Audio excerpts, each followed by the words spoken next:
Hello everybody. Nandito na ngayon yung isa naming brother. Wala na doon. Wala nang manok dyan. Wala na. Kasi kapag tanghali yung mga sisiw hinihingal dyan sa lugar na yan. Kasi kahit may tolda at may puno, dito kasi yung araw pag ganyan. Mainit, grabe. Tsaka ano lang naman last batch ng sisiw namin, yung mga anak ni Batman, last na lang naman to Kaya okay. Tsaka malalaki na rin naman sila. Hindi na sila iniiliyawan ng may init. Ilaw na lang basta. Tignan nyo naman ang itsura. Ito mga abuhin na itim. Siguro magiging hiraw pa rin naman yan, hiraw. Ito naman yung talisain na abuhin. Mababait lahat. Ito lalaki to, lalaki. Ito to. Lalaki yan. Talisain na abuhin. Tapos yung babae, brown siya, brown Ewan ko, abuhin lang to. Abuhin. Tapos the rest, yan. Oh, ito. Tong batang to. Ito, abuhin. Hindi ko alam kung talisain no pula. Pero itong mga to, mga hiraw to na abuhin. Bibigat. Ang bibigat, grabe. Kaya nila. Ha? Ang lalaki. Oo.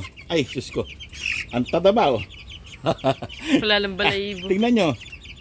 Dahil yan sa progency, ganyan sila magbulas. Tingnan nyo naman yung laman yan. Yeah?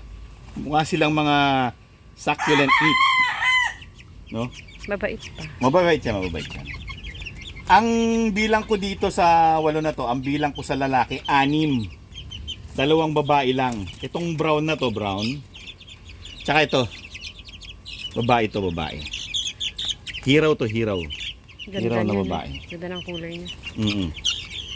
Ano sila, medyo lagi silang nagtutukaan. Meron kasi dyan na yung masungit. Ito siguro yan ito. Ito naman lagi sumasampa. Gusto nito sumasampa. So, nandyan na yung mga sisiw namin mga kaibigan na dyan na namin pinwesto. Sa ilalim ng puno ng mangga. Total hindi naman na nag-uulan ngayon. Hindi ko lang alam ngayon bakit nagkukulog naman. Hindi nga umuulan pero nagkukulog. Mapresko dito. Ang sarap ng tambayan nito Dito ako naglalagay ng upuan tapos binubuksan ko to habang ako yung nagse-cellphone, diba? At least nakikita nila ako. Hindi sila nagiging mailap sa akin. Wherein, dito naman tayo pupunta. Hindi naman tayo iikot, no? Kabila lang tayo. Nagawa ko na ng tipi tong John Bishop Kelso namin. Ayan. Hindi pa ako nakapagwalis, yun nga lang. Kasi wala na, oras na Gagawa na ako ng video So ginawa ko na ng TP. Diyan ko muna ginit na si Queen Bee para nakikita nila. Sila ang tawag dito, sila maging macho, no? Dahil nakakita sila ng girl. Ayun pa yung aming Diyos sa Nino White sa kabila. So dyan nakalagay si Queen Bee dati sa cord na yan. So wala nang mga sisiw dito. Dito sa lugar na to, isang batch na lang. Yung mga sisiw kanina sa unahan ng ating episode. Lahat ng sisiw nandun na. Dinagay ko na lahat doon para ano na sila, lumaki na sila. So puntahan naman natin yung mga sisiw na nasa harap. Nagdagdag kami ng mga fly pens kasi nga dahil sa malalaki na sila, kailangan na silang dumami ron, no? Dito naman nagdagdag na kami ng fly pen kasi nga rumadami na yung mga sisiw na by batch na pumupunta rito. Kulang na yung lalagyanan. So, bumili kami ng fly pen.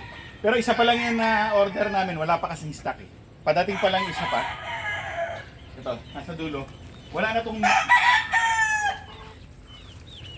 net kasi hindi na sila lulusot So, ayan na. Malalaki na sila Malalaki na ngayon ng mga alaga namin, Pula na yung mga mukha Agilis malaki.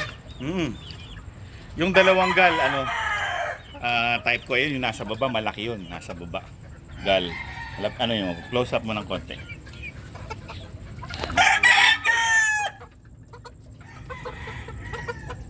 Katulad siya ng tatay niya, matangkad.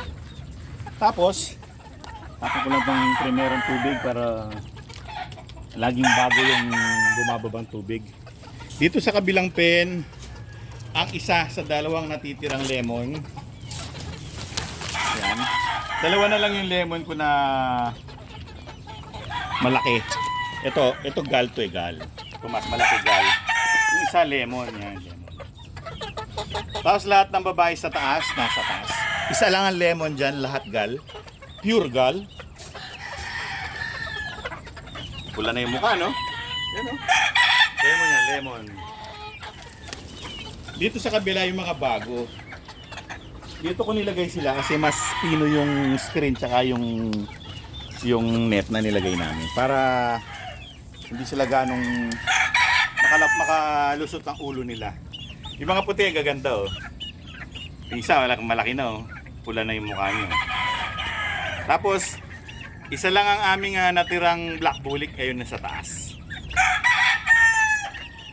Yan lang ang black bullik na natira. Yan. Lalaki.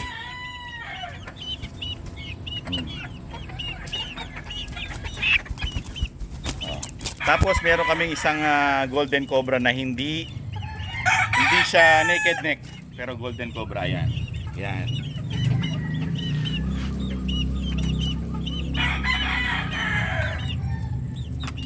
Ayaw lumapit. Yan ang mga pinakabata na nandito sa harap. Nasa harap lang Tapos dito, malalaki na rin to. Tignan nyo naman yung mga butcher gray namin, ang gugwapo. Mga butcher grays. Isang lemon, dalawang butcher gray, at isang cobra.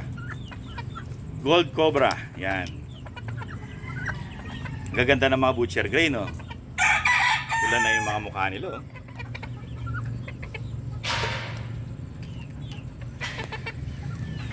So yan ang mga nandito sa harap. Apat na fly pen. Medyo dinikit namin ng konti para kapag gabi, pag nagkakatol kami, nasa gitna lang yung katol dito. Sa pagitan ng dalawang fly pen, isa dyan, tapos isa sa kabila. Kasi dito, kahit hindi mo nalagyan ng katol, nakakatulan na dito eh. Saka para hindi ganong suffocated yung katol. Hindi pwedeng hindi namin sila lagyan ng katol.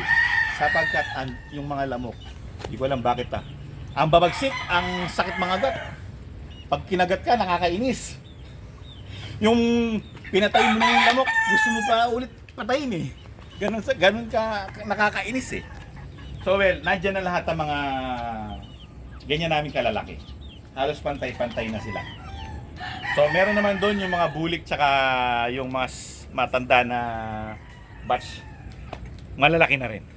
Punta naman natin. So, ito yung aming second batch sa lahat ng batch. Una yung mga butcher, yung apat. Mas malalaki na yun ngayon.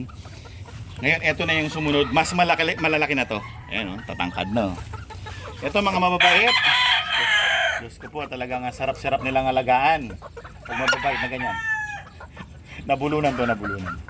Masarap nang alagaan kapag napakababait na mga manok. Malalaki na. Dalawang gal, isang LDT cross ng GG. Babae lemon, tsaka LDT cross ng GG. Yung mga babae ang hindi ganun kaamo, yung mga lalaki maaamo eh. Tapos siyempre ang aking mga bulik, kung malalaki na noong last video, mas malalaki na sila ngayon. Yan sila. Eto biglang bumulas to. Hinabol niya yung mga malalaki. Tingnan mo, yun oh. Hinahabol niya yung mga malalaki, yung pumantay siya rin sa mga malalaki. Dati magkasinlaki niya, yung magkatabi na yan. Dati magkasinlaki yan eh. Bigla siyang kumbaga sa tumangkad eh. Ito naman yung bigay sa akin, itong mas light. Malaki na rin. Kasing edad niya yung malaking bulik na yun, no, yung nasa dulo. Pogi ng malaking bulik, no? Haba ng buntot eh. No? So well, yan ang kalagayan ng aming mga manok ngayong panahon na to. Meron ng mga bago nakatulos doon sa pinakalikod, kasama yung mga sisiw namin na last batch. Tapos yan na yung mga malalaki naming mga sisiw dati na tanda na ngayon. So well mga kaibigan, maraming salamat sa inyong panonood. Hanggang sa susunod na episode. Paalam! TikTok.